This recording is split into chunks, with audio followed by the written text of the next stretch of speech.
Assalamualaikum warahmatullahi wabarakatuh. Ila hadratin Nabiyyil Mustafa Sayyidina Muhammad wa ala alihi wa ashabihi ajma'in. Summa ila arwahi abaihi wa ikhwanihi minal anbiya wal mursalin wal ulama wal muallimin wal muslimin wal muslimat. Sya'ulillahi lahumul Fatihah. أعوذ بالله من الشيطان الرجيم. بسم الله الرحمن الرحيم. الحمد لله رب العالمين الرحمن الرحيم مالك يوم الدين إياك نعبد وإياك نستعين اهدنا الصراط المستقيم صراط الذين أنعمت عليهم غير المغضوب عليهم ولا الضالين. Bismillahirrahmanirrahim. Alhamdulillahi rabbil alamin wa bihi nasta'in. Wassalatu wassalam ala rasulil amin sayyidina Muhammad wa ala alihi wa sahbihi ajma'in. Allahumma inna nas'aluka 'ilman nafi'a wa rizqan tayyiba wa 'amalan mutaqabbala. Allahumma la sahla illa ma ja'altahu sahla wa anta taj'alul hazna idza syi'ta sahla. اللهم افتح علينا حكمة وانشر علينا من خزائن رحمتك يا أرحم الراحمين والحمد لله رب العالمين. الحمد لله الذي هدانا لهذا وما كنا لنهتدي لولا أن هدانا الله. أشهد أن لا إله إلا الله وحده لا شريك له وأشهد أن سيدنا محمدا عبده ورسوله. اللهم صل وسلم على حبيبنا المصطفى سيدنا محمد وعلى آله وأصحابه أجمعين. سبحانك لا علم لنا إلا ما علمتنا إنك أنت العليم الحكيم ولا حول ولا قوة إلا بالله العلي العظيم. Muslimin dan muslimat yang dirahmati oleh Allah, setinggi-tinggi rasa bersyukur kepada Allah Subhanahu wa taala di atas limpahan rahmat dan kurniaan nikmat Allah Subhanahu wa taala kepada kita. Pada malam ini Allah taala masih lagi memberi kepada kita kesempatan, masih lagi memberi ruang, masa dan waktu kepada kita di atas dunia ini. Mudah-mudahan setiap detik masa dan waktu itu kita manfaatkanlah. Biarlah setiap detik yang berlalu itu adanya zikrullah. Mudah-mudahan pertemuan pada malam ini ditulis sebagai salah satu amalan yang termasuk dalam amalan zikrullah. Semoga kita mendapat rahmat dan mendapat keampunan setelah selesai kita bertemu pada malam ini, insya-Allah. Kita harapkan juga doa daripada para malaikat yang duduk dalam majlis ini mendoakan Allahumma ighfir lahum warhamhum. Allahumma amin.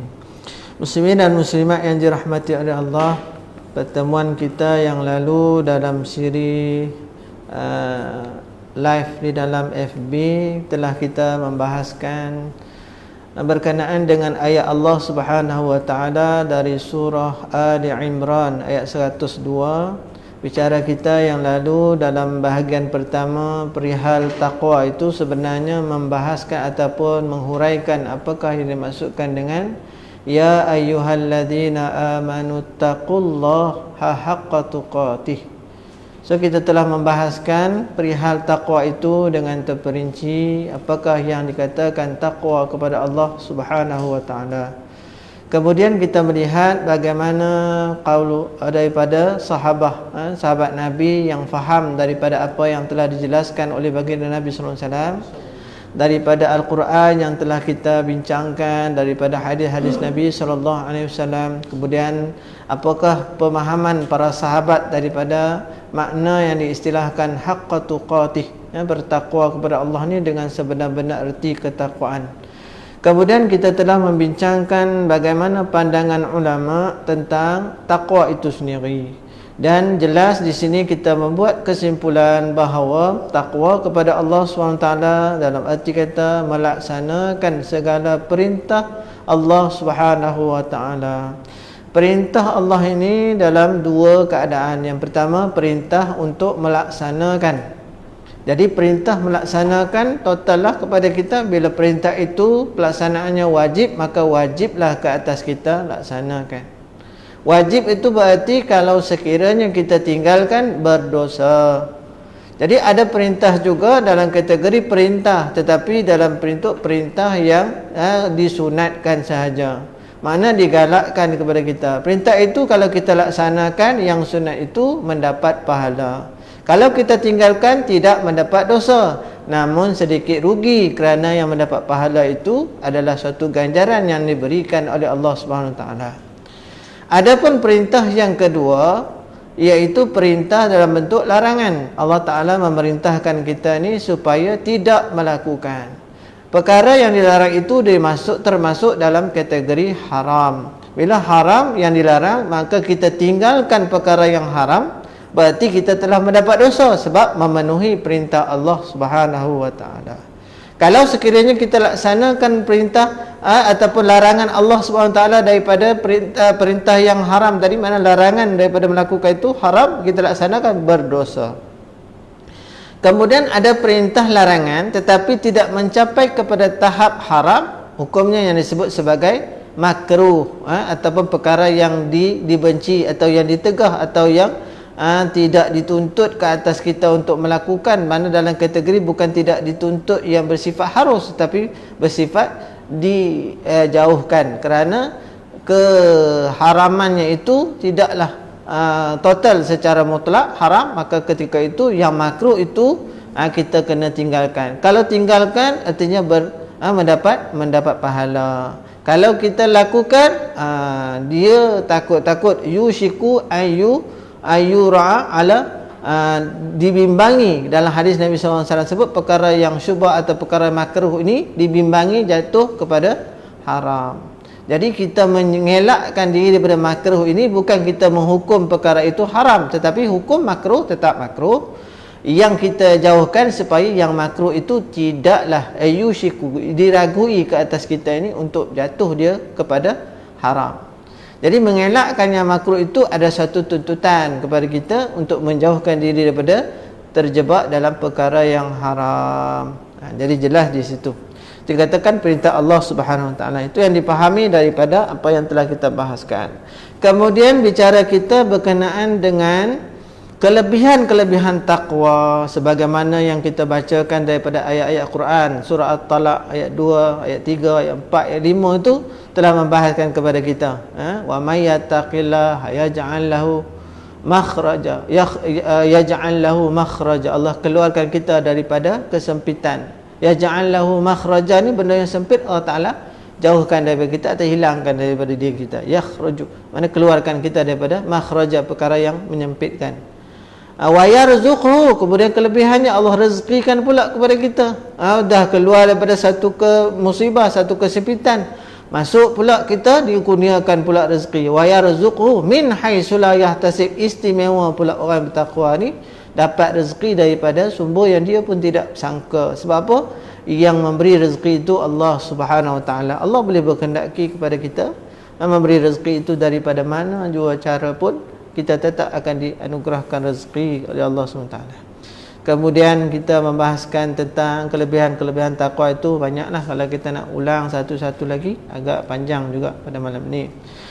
Baik, seterusnya ayat itu bersambung. Ayat itu bersambung, artinya wala tamutunna, wala tamutunna, janganlah kamu mati, illa, melainkan mati kamu tu wa antum muslimun, mati dalam keadaan muslim.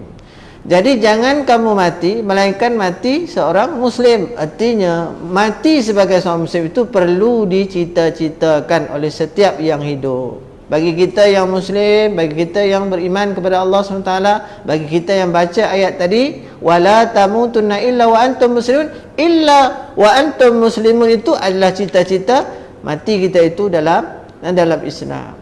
Bila kita bercita-cita mati dalam Islam, dia merupakan satu doa. Ustaz, takkan kita nak minta mati? Nak minta mati ni adakah satu perkara yang adakah perkara yang boleh menjadikan kita ni mundur? Kan kita duduk hidup ni nak maju sebagainya, tiba-tiba minta mati. Sebab apa kita dituntut untuk minta mati? Minta mati ni maksudnya kena minta mati dalam keadaan wa antum muslimun tadi. Kerana setiap yang hidup itu pasti akan mati. Kullu nafsin dha'iqatul maut. Sebab yang hidup pasti akan mati. Tak payah kita nak rasa sombong macam mana umur kita ni ada had. Makan kita ni wa ma khalaqtul jinna wal insa illa liya'budun. Kita manusia ni had dia sampai berapa? 100, 200 tak sampai 200 dah. Jin ni mungkin umur dia sampai 700, 800 tahun kan. Dalam pertemuan yang lalu 800 tahun umur dia kata. Dia tak mati dia kata. Tapi dengan izin Allah, dengan izin Allah, dia tetap akan mati. Sebab jelas Allah Taala sebut kullu nafsin dha'iqatul maut. Setiap yang hidup, yang bernyawa itu pasti akan mati. Jadi bila mati ni ada satu kepastian. Nak tak nak kena mati. Lebih baik kita bercita-cita mati dalam keadaan yang dituntut oleh Allah SWT. Bercita-cita mati dalam Islam. Wa antum muslimun. Baik. Telah kita membahaskan beberapa doa yang telah dirakamkan oleh Allah Subhanahu wa taala di dalam Al-Quran. Antara doa yang ditulis disebut oleh Allah Subhanahu wa taala dalam Al-Quran, doa Nabi Yusuf bin Yaqub. Yusuf ni, Nabi Yusuf AS ni anak kepada Nabi Yaqub AS. Jadi bila Nabi Yusuf AS berdoa, anta wali fid dunya wal akhirah, engkau lah ya Allah pelindungku di dunia dan di akhirat. Saat mana Nabi Yusuf AS ni menjadi seorang pemerintah, menjadi satu mana kuasa besar dalam satu pemerintahan, maka dia tidak lupa bahawa Allah Ta'ala lah empunya segala kuasa. Maka apa kata Nabi Yusuf AS? Anta wali fid dunya wal akhirah, engkau lah pelindungku di dunia dan di akhirat. Tuan-tuan boleh tengok bagaimana sifat tawaduknya seorang Nabi yang Allah Ta'ala sendiri rakamkan keadaan ataupun kepribadian Nabi Yusuf AS. Kalau ikutkan dari segi ada kekuasaan, ada menjadi raja ni, makna lain lah kita punya roman dia tu lain. Dia punya cara hidup tu lain, keadaan situasi tu lain raja. Kalau tuan-tuan boleh tengoklah macam mana kita kata tempat raja ni lain dengan tempat kita. Saya pernah pergi ziarah di Istana Negara tu yang lama tu, muzium sekarang kan. Oi, Masya Allah tuan-tuan, tempat mandi dia tu Allah, macam sebuah rumah kita lah. Tempat mandi saja, ruang sikat rambut satu sudut dengan hiasan-hiasannya, Masya Allah. Itu tempat mandi, tempat sisir rambut.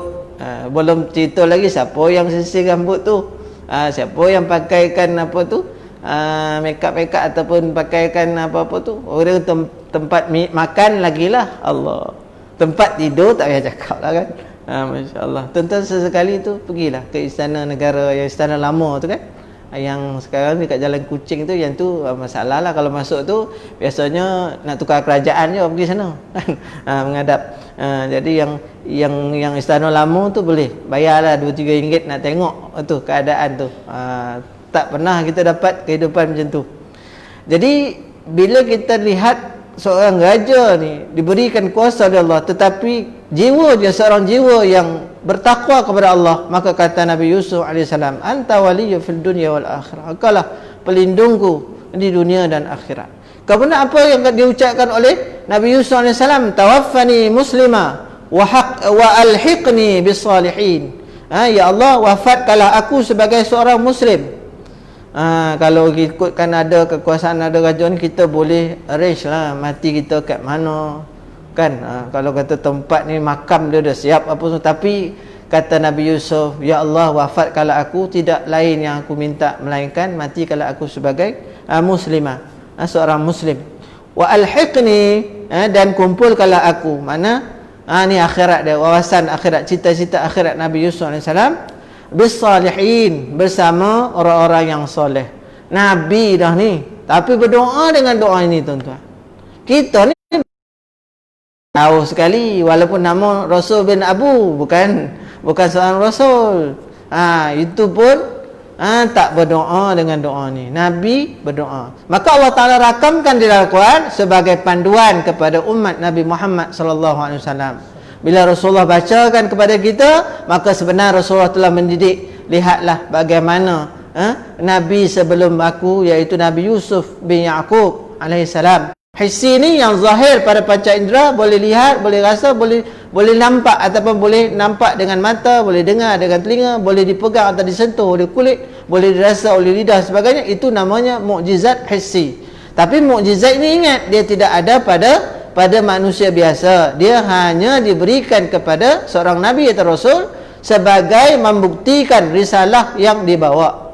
Jadi membenarkan risalah yang dibawa. Perkara ini adalah perkara yang di luar kebiasaan. Perkara mukjizat ni mana dia mencari adat, satu perkara yang di luar jangkaan. Mukjizat IC itu antara yang tuan-tuan semua sedia maklum, ketika mana Allah Ta'ala kata kepada Nabi Musa alaihissalam, lontarkan tongkatmu. Saat itu tongkat yang ada di tangan Nabi Musa itu Allah tukarkan kepada seekor ular yang besar. Kemudian menelanlah tali-tali yang dibacakan mantra oleh tukang-tukang sihir ni, tukar jadi ular, tapi ular yang kecil. Maka Allah Ta'ala tunjukkan kekuasaannya berdasarkan mukjizat daripada Nabi Musa AS ini. Ketika itu ramai dari kalangan ahli sihir Nabi Musa ni memang mereka pun tahu bahawa sihir yang mereka gunakan itu satu benda penipuan yang bersekongkol dengan syaitan untuk menyesatkan manusia. Ketika mana mereka melihat ada suatu kuasa yang ini benar-benar yang terjadi, yang nampak zahir pada mereka, ketika itu ramai yang beriman. Bila mereka telah beriman, maka Fir'aun pun kumpulkan mereka, kemudian Fir'aun siksa mereka.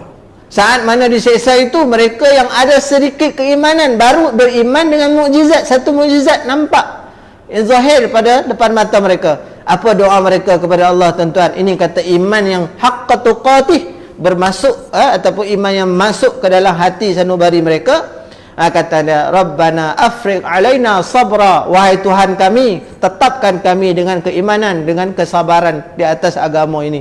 Mana minta supaya Allah Ta'ala tetapkan. Itu nampak baru satu mukjizat. Sedangkan kita ni dianugerahkan mukjizat apa? Mukjizat maknawi. Tuan-tuan tengok keimanan kita berbanding keimanan pengikut Nabi Musa AS. Sedangkan mukjizat kita pula dijamin sampai ke akhir dunia ni, akhir hayat kita. Akhir dunia ni mana sampai ke akhirat Allah Ta'ala kekalkan mukjizat maknawi. Tapi sejauh mana mukjizat yang kita baca tu, Quran yang kita baca itu memberikan kepada kita haqqa tuqatih, itu perlu dibahaskan. Perlu diteliti, perlu dianalisis tentang diri kita. Baik, Rabbana afriq alaina sabra wa tawaffana muslimin. Wahai Tuhan, lapangkanlah dada kami dengan sifat sabar. Mana bila diseksa, bila diancam oleh Fir'aun laknatullahi alaih, ketika itu mereka berdoa, ya Allah, engkau tetapkanlah hati kami. Afriq alaina sabra ni mana hati itu biar tetap, biar lapang, biar tenang menerima ujian itu. Itu yang dimaksudkan afriq alaina sabra wa tawaffana. Mereka minta juga, wahai Tuhan, sekiranya kami disiksa sampai mati itu kami minta dalam keadaan sebagai orang-orang yang kekal sebagai muslimin. Jadi tuan-tuan tengok bagaimana keimanan yang sedikit tetapi telah membekaskan kepada diri manusia. Itulah yang dikatakan tunjang dalam diri manusia. Iman itulah. Iman ni campaklah di mana pun kita berada, duduklah di dalam kapal angkasa Soyuz sekalipun, dia tetap akan kekal dalam diri kita. Ini iman. Dia tak boleh dipisahkan. Tapi kalau kita yang sendiri memisahkannya, dia akan hilang. Iman ni dia tempat dia di hati. Bila kita sendiri yang memisahkan ataupun kita merosakkan keimanan itu, maka dia akan hilang dan binasalah dia. Orang yang tak ada iman ni habislah. Tak adalah istilahnya yang dikatakan Allah anta wali. Allah itu sebagai wali kita. Mana pelindung kita ni, habislah. Kita dah buang Allah Ta'ala dalam diri kita, dalam iman kita, dalam keyakinan kita, kita buang Allah. Buang rukun-rukun iman, arkan iman tu kita buang. Salah satu pun kita buang lah, mana rosaklah dia. Dia mesti dibina atas 6 perkara tu. Kita buang satu je. Tak percaya malaikat. Allah percaya, malaikat tak percaya. Rasul percaya, kitab percaya. Hari kiamat percaya, ketentuan baik, qadar dan qadar percaya. Tapi tak percaya malaikat. Sebab kita kata malaikat ni apa guna? Macam itulah contoh kita kata. Sebab benda tu ghaibiyat, perkara yang sam'iyat, perkara yang tak dapat ditanggapi oleh panca indera, tapi wajib kita imani. Ketika itu kita percaya zat Allah Ta'ala ni wujud dan sebagainya, Tapi kita tak percaya malaikat. Ketika tu habislah semua arkan iman kita. Bila rukun tu rosak, bagaimana kita nak letakkan Allah, nak letakkan Rasul kita sebenarnya kita tak boleh meletakkan, sebab tak ada asas pun tempat yang kita meletakkan iman tadi. Baik, itu bicara kita yang lalu, mukadimah lah, agak panjang juga. Baik, pada malam ini kita akan sambung taat mengukuhkan Islam, maksiat melemahkannya. Ini masih lagi dalam perbahasan wala tamutunna illa wa antum muslimun. Itu apakah yang kita nak kekalkan wa antum muslimun? Kamu tu sebagai seorang yang muslim tu, maka tuan kitab kita membahaskan pertama, dia kata mesti elemen taat itu berada dalam diri kita. Taat ini mengukuhkan Islam yang ada dalam diri kita. Dan apakah perkara yang melemahkan iman ataupun Islam kita tadi? Maksiat. Maksiat ni apa? Perkara yang menderhakai Allah. Allah Ta'ala perintah wajib kita buat, kita tak buat yang wajib. Ataupun kita ambil sebagai satu perkara yang remeh-temeh, kita buat pun tak bersungguh. Itu makna akan melemahkan Islam kita. Baik. Wajib atas setiap manusia berusaha. Mana wajib ni kalau kita tak berusaha, berdosa. Sebab apa? Perkara iman ni, perkara yang wa antum muslimun, menjadi seorang muslim sebelum kamu mati ataupun bertemu dengan Allah ni adalah perkara yang wajib. Wala tamutun, mana Allah nafikan dulu, jangan kamu mati illa wa antum muslimun. Melainkan kamu wajib ke atas kita bercita-cita untuk menjadi seorang muslim sebelum kita mati atau bertemu dengan Allah SWT. Wajib ke atas setiap muslim berusaha untuk memelihara keislamannya dan menguatkannya dengan mengerjakan segala perkara yang diperintahkan Allah. Makna cara nak mengukuhkan ni ialah elemen taatnya. Bagaimana yang katakan taat? Laksanakan perintah Allah Subhanahu Wa Taala. Sebab kenapa dia kata kita ni jadi wajib untuk melaksanakan perintah Allah? Sebab orang yang melalaikan perintah-perintah Allah Ta'ala itu akan terdedah dirinya untuk mati di dalam kepercayaan yang bukan Islam. Bila kita tidak taat kepada Allah, akan mengambil tempat kepada perbuatan tidak taat itu ialah maksiat.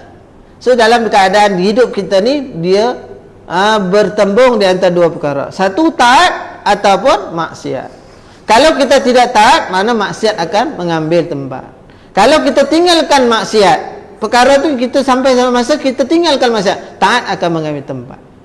Jadi selama ini kalau kita lihat ketaatan kita itu agak lemah, berarti ada maksiat yang masih kita campur adukkan di antara taat dengan maksiat. Jadi sebab itulah kalau kita lihat dalam satu ayat Al-Quran surah Taubah yang cerita tentang Abu Lubabah dengan beberapa orang sahabat dia, 5 orang sahabat dia yang tidak pergi peperangan tu. Sebab apa? Dalam ayat surah At-Taubah itu Allah Ta'ala menceritakan mereka ni mencampur adukkan di antara perkara kebaikan. Abu Lubabah ni bukanlah kita kata antara orang yang banyak melakukan maksiat, tapi dalam masa dia nak berperang tu, nak pergi berperang, seruan jihad tu, ketika tu keimanan tu waktu tu goyah. Jadi dia melambatkan. Lambat tu sebenarnya alasan tak nak pergi. Bila dah Rasulullah dah pergi dengan orang-orang beriman yang lain pergi, ketika itu rasa bersalah. Ketika mana rasa bersalah itulah dia bersungguh-sungguh meminta keampunan. Sebab bila hadis Nabi SAW sebut antara 6 perkara dosa besar yang disebut sebagai dosa besar, 6 dalam hadis Nabi sebut tu termasuklah meninggalkan jihad. Bila meninggalkan jihad, antara pertama sekali yang menjadi tonggak kepada dosa besar ni ialah syirik lah. Yang kedua, meyakini bomoh ataupun kahin ataupun tukang-tukang tilik ni, itu termasuk dalam perkara yang mensyirikkan Allah, duduk dalam ranking yang kedua dosa besar. Yang ketiga termasuklah menyakiti ataupun menghedik atau menghina anak-anak yatim, itu termasuk riba, atau masuk 4. Yang kelimanya membunuh jiwa yang tidak, mana membunuh orang yang tak sepatutnya kita bunuh ataupun membunuh diri, itu termasuk dalam dosa-dosa besar. Begitu juga dengan ada beberapa perkara lagi yang disebut, dan termasuk di situ ialah lari daripada medan jihad ataupun tidak menyertai jihad. Ketika itu Abu Lubabah ni rasa menyesal. Ketika menyesal itulah mereka bersungguh-sungguh bertaubat kepada Allah dan mereka bernazar, ikat diri mereka di tiang ataupun ada riwayat mengatakan di pagar Masjid Nabawi. Ketika itu mereka bernazar tidak akan membuka ikatan ini, melainkan yang buka itu Rasulullah sebagai isyarat bahawa taubat mereka diterima oleh Allah SWT. Maka Rasulullah balik itu dalam keadaan biasa. Orang tak pergi berjihad, maka Rasulullah dah ada SOP dia.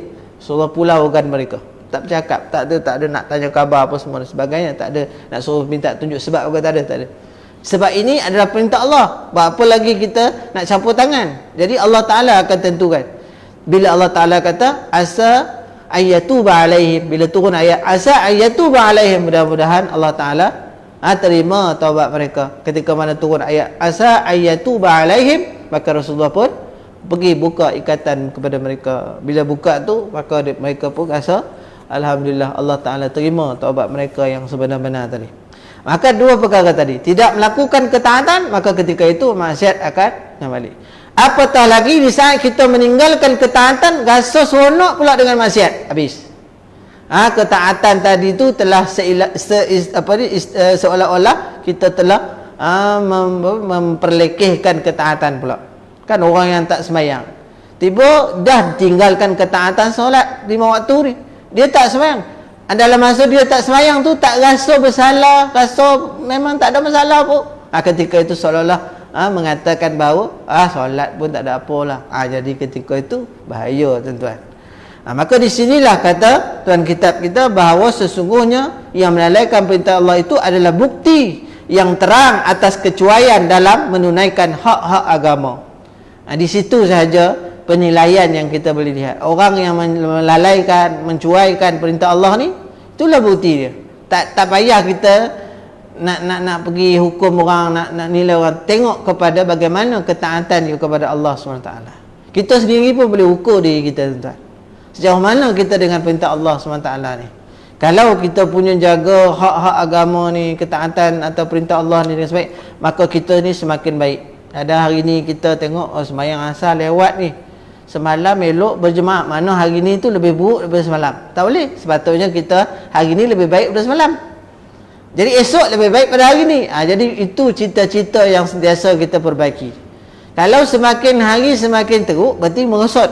Jadi orang Islam ni sepatutnya hari ini lebih baik daripada semalam. Itu dari segi kita kata teorinya memang nampak kemas. Praktikalnya tuan-tuan tanyalah iman sendiri, macam mana kita punya hak-hak yang kita laksanakan. Dan mengambil enteng, ini antara perkara yang disebutkan, yang dikatakan kelalaian, kecuaian tadi, mengambil enteng dengan perkara-perkaranya. Tak rasa, tak kisah. Banyak perkara tuan-tuan. Kadang orang ni dah sampai ke tahap keluarkan zakat, kan hujung-hujung tahun ni dah ada yang hitung baik-baik, mungkin dah sampai nisab, dah ada haul barang-barang yang perlu dizakatkan ataupun simpanan-simpanan kita tu, maka tunaikan. Jangan rasa sayang, sebab apa? Itu bukan hak kita, bahkan kita wajib ketika itu. Jadi bila dah sampai kewajipan itu, maka kita laksanakanlah. Cuma orang tanya pula, kita nak bayar zakat ni nak ikut kalender Islam ke? Kalender Islam bulan 4 sekarang ni. Kalau kalender Masihi bulan 12. So macam mana? Kita kira kalau dalam bab zakat zakat simpanan kita tu, dia memang kira tutup akaun apa semua tu akhir tahun lah, penyata akhir tahun ikut Masihi. Ketika tu zakat ada tak yang perlu kita tunaikan? Silakan. Waktu tu adalah waktu yang wajib kita zakat, waktu tu lah. Kalau yang tadi ni kita kata ada bijirin musim, contoh orang tanam padi, dia ada zakat bijirin tu, 6 bulan sekali baru tuai hasil contohnya. Dalam tempoh 6 bulan tu keluarkanlah zakat. Itu maksud sebab dia dikira sebagai timbangan-timbangan ataupun ternakan. Likulli arba'ati syatin syata, 40 ekor seekor kambing. Jadi ketika itu sampai 40 ekor tu, janganlah bila sampai 40 ekor cepat-cepat bagi ke orang 39 je, 39. Itu teruk benar. Teruk sangat, sebab kita ni sepatutnya orang Islam memang kena usaha sampai ke tahap kita ni boleh keluarkan zakat. Sedekah tu lain kira, tapi yang dikatakan sedekah wajib ni zakat lah. Sedekah wajib tu, itu suatu benda yang dituntut. Mana kita ni kena kembangkan ekonomi, itu satu tuntutan. Sebenarnya zakat ni falsafah mengembangkan ekonomi orang Islam. Yang kita bagi pula kepada siapa? Kepada orang Islam. Mana zakat bagi kepada orang bukan Islam? Mana Baitul Mal pun dia mesti khususkan cari orang Islam bagi. Apa-apa saja saluran yang sampai kepada layak menerima tadi kena bagi. Sebab tak boleh simpan. Kita hari ni duk bangga kan kutipan zakat tahun ini, masya-Allah. Lepas tu buat pula perbandingan negeri mana zakat terbanyak. Lepas tu kita duk kira amount tu saja. Sudahnya bila amount tu banyak, dia mestilah fikirkan pula nak melaburkan apa jangan. Agih kan? Agihan itulah. Maka kena sampai kepada orang Islam. Jadi sampai ke satu tahap masa pemerintahan Rasulullah SAW, pemerintahan Sayyidina Umar, tidak ada orang Islam di kota Mekah dan Madinah itu yang layak menerima zakat. Tuan-tuan bayangkan bagaimana Baitul Mal itu berperanan sebagai satu tak ada orang yang layak untuk terima zakat. Kita hari ni kot nak buat senarai dalam kita kata qaryah kita ni pun masya-Allah ramai, tapi tak tahulah gula sekilo sampai tak, beras 5 kilo sampai tak, kot sampai pun yang dah ada bubuk. Masya-Allah. Jadi itu hak-hak yang akan Allah Subhanahu Wa Taala akan tanya. Itu dalam bab zakat lah. Dalam bab apa lagi? Contoh tadi solat ni benda individu lah, bersifat individu. Begitu juga dengan bab puasa kan. Tak lama lagi Ramadan. Jadi bila puasa ni kewajipan ke atas kita. Macam mana kita membaiki hubungan kita dengan Allah. Samping itu kita dituntut untuk baca Quran, untuk berzikir kepada Allah SWT. Semua itu adalah satu tuntutan. Hal ini akan wajib atas setiap Muslim juga meninggalkan kejahatan. Ini disebut oleh kitab kita, wajib ke atas kita meninggalkan kejahatan. Tadi wajib taat, wajib meninggalkan kejahatan. Dua perkara kewajipan di sini. Dan mengerjakan dosa itu ada satu perkara yang kita wajib tinggalkan. Mengerjakan dosa ni satu perbuatan yang perlu ditinggalkan. Kerana yang demikian itu, iaitu meninggalkan kejahatan dan mengerjakan dosa itu, akan melemahkan keislamannya dan meletakkannya di tempat yang rendah. Sebab apa? Islam ya'lu wa la yu'la alai. Bila cara hidup Islam, ketaatan Islam tu meningkatkan kemuliaan kita, maka meninggalkan cara hidup dan juga perintah atau ketaatan Islam tu akan melemahkan dan menghinakan. Hal ini akan menggegarkan asas-asas keislaman seseorang dan menyebabkan mudah tercabut ketika menghadapi maut. Allah. Saat sakaratul maut. Lepas ni kita akan membahaskan tentang Allah makhtim lana bi husnil khatimah wala takhtim alaina bisu'il khatimah. Masih lagi wala tamutunna illa wa antum muslimun. Ada tuan kita membawa satu tajuk yang digabungkan, iaitu memohon husnul khatimah, penderhaka mati dalam su'il khatimah. Saat nak mati ni dia punya kemuncak kepada kita ni di antara muslim atau kufur. Dua perkara tu sudah bertembung paling sengit, dan godaan yang datang waktu itu tuan-tuan paling hebat. Kalau orang yang bercita-cita sungguh, berazam sungguh nak mati dalam Islam, maka dia akan diteguhkan, dikukuhkan oleh Allah SWT. Berdoa ni, ya Allah makhtim lana bi husnil khatimah, itu tanda bersungguh nak mati. Nak mati dalam husnul khatimah tu bersungguh, duk minta selalu. Orang yang bersungguh duk minta selalu ni, Allah Ta'ala akan pandang akan kesungguhan dia tu.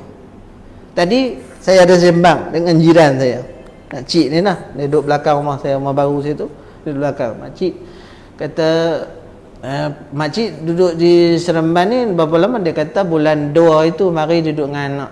Pakcik dah meninggal, makcik datanglah sini, duduk daripada Johor, duduk. Saya pun bila dia sebut pakcik dah meninggal ni, saya tanya dia, pakcik meninggal bila? Tahun lepas. Dia kata 2019. Lepas tu dia senyum, kata pakcik apa ni, pakcik meninggal, makcik tinggal seorang lah. Saya tengok dia sedih ke tak, dia senyum dia. Dia kata pakcik meninggal di Mekah. Dia kata Allah, saya dengar-dengar tu di Mekah. Macam mana pakcik meninggal? Memang dia masa dapat pergi haji tu, mula-mula makcik saja dapat pergi haji. Lepas tu kami usahalah buat rayuan supaya pakcik pun dapat pergi sama. Susah dia kata, kena naik sampai ke Putrajaya ke mana Allah Alam disebut tu. Lepas tu alhamdulillah, dia kata sungguhnya pakcik ni bila dapat tu, dia seronok tu, dia bagi tahu siap-siap dah dekat suami AC dia. Dia kata nak pergi Mekah ni, dia kata satu perkara yang dicita-citakan sangat. Dia kata lepas tu memang dia kata nak meninggal di sana. Dia dekat meninggal sana. Masa tu makcik dengar tu, makcik tak berapa nak ambil sangat lapat tu, tapi memang pakcik ni dia duduk sebut lah dia nak mati di sana. Tapi tak ada lah kita kata terlintas pun bahawa memang nak mati sungguh. Tapi ditakdirkan oleh Allah tu makbul, keinginan dia tu sampai di sana selesai dah usaha haji, nak usaha nak balik dah. Dia kata tak ada sakit apa pun. Pagi Jumaat kata dikhabarkan meninggal dunia. Dan disembahyangkan waktu zuhur tu, waktu sembahyang Jumaat tu, Allah dia kata rezeki lah, dia kata pakcik dapat. Lepas tu dia pun teruskan senyuman. Saya dalam hati saya kata makcik ni tak sedih langsung. Tak sedih langsung. Jadi bila tak sedih langsung ni, saya pun kata ya Allah, memang redha sungguh lah dia. Baru tahun lepas ni ada sekarang ni duduk dengan anak-anak ni, duduk di Seremban. Masya-Allah. Nak ditakdirkan pula datang lagi jiran depan sana daripada Indonesia.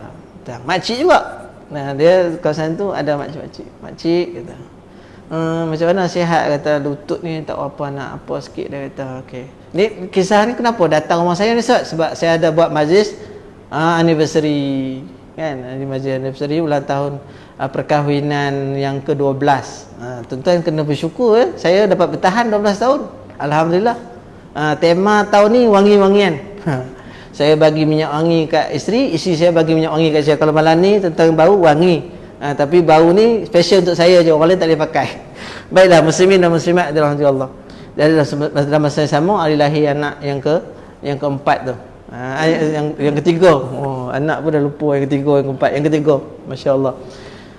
Jadi tentu makcik ni sama juga. Duduk dengan anak ni bila pakcik dah meninggal. Pakcik meninggal bila? Tahun 2000 berapa dia cakap? 2009. Lama lah 10 tahun dah kan lebih kurang. 9 tahun 10 tahun 2009. Cuma dia kata dulu nak beli rumah di Galena, dia kata Galena. Lepas tu bila hari tu pergi tengok dengan pakcik, dia kata balik tu pakcik meninggal, dia kata. Meninggal pun hari Jumaat juga, tapi meninggal di Malaysia lah. Terus tak jadi beli rumah tu, dia kata. Sebab dia kata kalau beli pun teringat kat dia. Jadi alhamdulillah dapatlah rumah Seri Pandan 2 depan Zimat Sikamat tu. Jiran lah sebelah sana yang pakcik yang saya pun duduk dalam keadaan ini pun cerita tentang kematian, ini pun cerita pasal kematian, dan itulah yang Tuhan ingatkan kepada saya walaupun menyambut ulang tahun perkahwinan yang ke-12. Saya pun fikir saya ni pun pasti akan mati. Malam ni cerita pasal mati lagi. Allahu Akbar. Jadi yang kita nak doakan sekarang, matilah kita ini dalam keadaan yang husnul khatimah. Maka kematian itu adalah di sekeliling kita. Ada orang yang minta maaf di depan saya pun mungkin ada pengalaman itu, mungkin orang yang dekat dengan dia, mungkin baru seminggu dua, mungkin sehari dua ni dah ada dengan cerita-cerita kematian. Tapi yang pastinya yang mati itu tak ada lah depan saya ni. Sebab yang ada ni semua hidup. Ada juga yang meninggal semalam, Ustaz, malam ni ada lagi. Sudah. Itu kita kena tanya pengurusi lah. Sebab pengurusi tak ada malam ni. Muslimin dan muslimat yang dirahmati oleh Allah. Daripada apa yang kita telah bahaskan pada malam ini, summa kana aqibatal ladzi asawu su ay kadzabu bi ayatillah wa kanu biha yastahzi'un. Kata Allah SWT dalam surah Rum ayat 10, kemudian dari itu maknanya orang yang melakukan ketaatan atau ada sesetengahnya yang melakukan kemaksiatan, kita kena ingat apa yang Allah Ta'ala sebut akibat orang-orang yang mengerjakan kejahatan itu. Di samping kita nak mencari ketaatan ni, Allah ingatkan orang yang mengerjakan kejahatan, kata Allah asausu, dia mengerjakan kejahatan, an kadzabu bi ayati. Antaranya kata dia kejahatan yang dia lakukan itu, kata Allah, yang Allah Ta'ala sebut memang jahat orang ni, mendustakan ayat-ayat Allah. Tuan-tuan, mendustakan ayat Allah ni adalah dosa khusus kepada umat Nabi Muhammad SAW.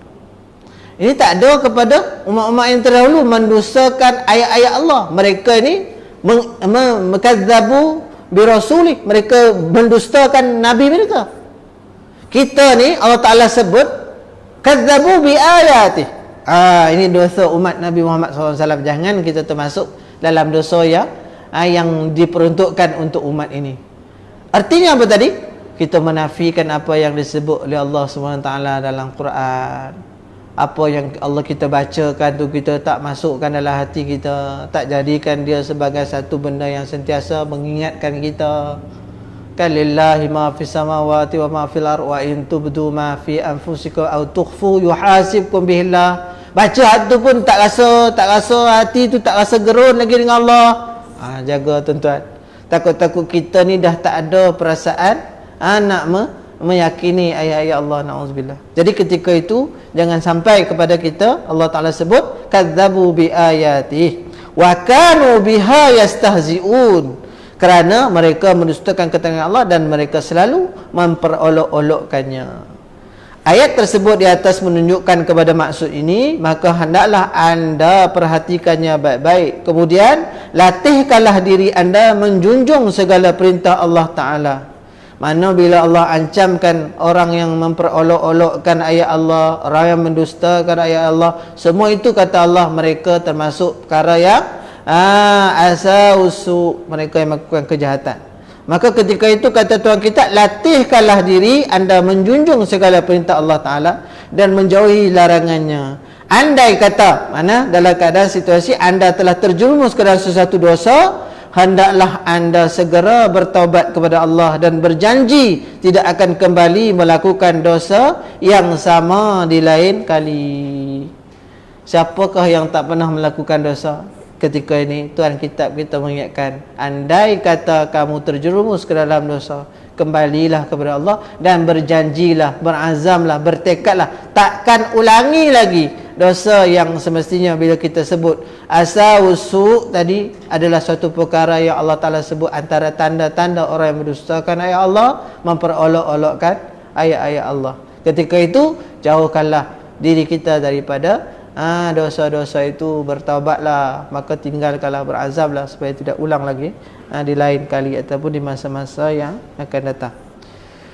Jadi pada malam ini peringatannya agak sedikit, tetapi inilah kunci dalam kehidupan kita untuk meningkatkan nilai kita di sisi Allah Subhanahu wa taala. Inna akramakum indallah atqakum. Maka atqakum itu ialah bagaimanakah tentang at'akum, mana tentang ketaatan kita kepada Allah Subhanahu wa taala. Ketakwaan itu dalam arti kata ketaatan kita kepada Allah itu. Bila orang yang nak memuliakan diri dia di sisi Allah dan nak mengambil kemuliaan yang ada di sisi Allah, orang itu akan memperbaiki, meningkatkan, upgrade lah kita kata bahasa orang kampung saya tu, upgrade kita punya ketaatan kepada Allah SWT. Jadi kita duduk di mana-mana ni, ketaatan kepada Allah ni dia tidak pernah berubah. Tu saya kata tadi, duduk di angkasa pun ketaatan tidak pernah berubah. Kewajipan kata kita ni tidak pernah berubah. Dan ketika mana kita diberi rukhsah, ketaatan tetap ada, kewajipan tetap ada, tapi diberikan rukhsah, kelonggaran. Ketika itu diberi pilihan untuk kita meringankan keadaan. Contoh orang yang bermusafir, dia ada rukhsah. So di situ rukhsah boleh ambil, tapi ingat bukan rukhsah itu berarti kita dihilangkan kewajipan. Kewajipan tetap. Rukhsah sahaja diberi kelonggaran. Maka di sinilah kita nampak bahawa Allah Subhanahu wa taala tetap dalam hal-hal prinsipnya. Ketaatan jelas. Al-halalu bayyinun wal haramu bayyinun wa bainahuma umurun mustabihat. Orang yang meninggalkan perkara yang syubhat adalah orang yang menjaga dirinya supaya tidak terjerumus dalam perkara yang haram. Sedangkan yang halal itu jelas, yang taat itu jelas, yang dilarang itu pun jelas, yang diragui tentang perkara-perkara yang disuruh ataupun kalau perkara itu yang disuruh dalam arti kata tidak wajib, maka dia jatuh ke sunat. Yang dilarang tetapi tidak mencapai kepada tahap haram, itulah yang perlu kita tinggalkan, seperti mana kita tinggalkan perkara haram. Mungkin kita hari ini dah tak buat perkara haram tu, tapi yang makruh tu banyak lagi. Tak tahulah, tetap cuba tanya diri sendiri. Makruh tu masih ada lagi tak? Tak ada Ustaz, makruh tak ada, haram yo. Itu maknanya haram jadah tu. Jadi tuan muslimin dan muslimat yang dirahmati Allah, janganlah sampai ke tahap Allah Taala sebut kepada kita asawusu, orang yang sentiasa dalam kejahatan. InsyaAllah pertemuan yang akan datang kita akan sambung memohon husnul khatimah dan juga pendahaka mati dalam su'il khatimah. Mungkin kita akan sambung dalam siri live nantilah. Mohon maaf tuan-tuan atas terkasar bahasa. Okay, malam ni lebih kurang setengah jam saja. Tadi kita pun mula 8.30, 7.30, lebih kurang 7.34. Ni pun belum sampai lagi setengah jam. Ke jam tu lambat. Tapi di sini ada bukti lah berapa minit telah berlalu. Jadi pertemuan minit-minit itu telah dirakamkan di dunia, tetapi di akhirat pasti tercatat, insya-Allah, kalau kita niatkan. Walaupun tadi lepas sembahyang maghrib tu bila salam tu ramai juga yang balik, tak tahulah, kok balik ada kuliah lain. Kan balik ada kuliah lain, insya-Allah. Yang balik pun insya-Allah boleh tengok live. Saya selesa lagi duduk di rumah tengok live ustaz ni. Ni saya sedang tengok dia. Tapi ketahuilah yang duduk bersama kita dalam majlis ilmu ni ialah para malaikat. Di rumah isteri kita, bukan malaikat. Jadi aku qali hadza astaghfirullahalazim li wa lakum. Assalamualaikum warahmatullahi wabarakatuh. Subhanakallah wa bihamdika asyhadu an la ilaha illa anta astaghfiruka wa atubu ilaik. Bismillahirrahmanirrahim. Allahumma akhrijna min zulumatil wahmi wa akrimna bi nuril fahmi waftah alaina bi ma'rifatil ilmi wa nawwir qulubana kama nawwarta wasyamsa wal qamar wa sahhil abwa fadlika ya arhamar rahimin. Walhamdulillahi rabbil alamin.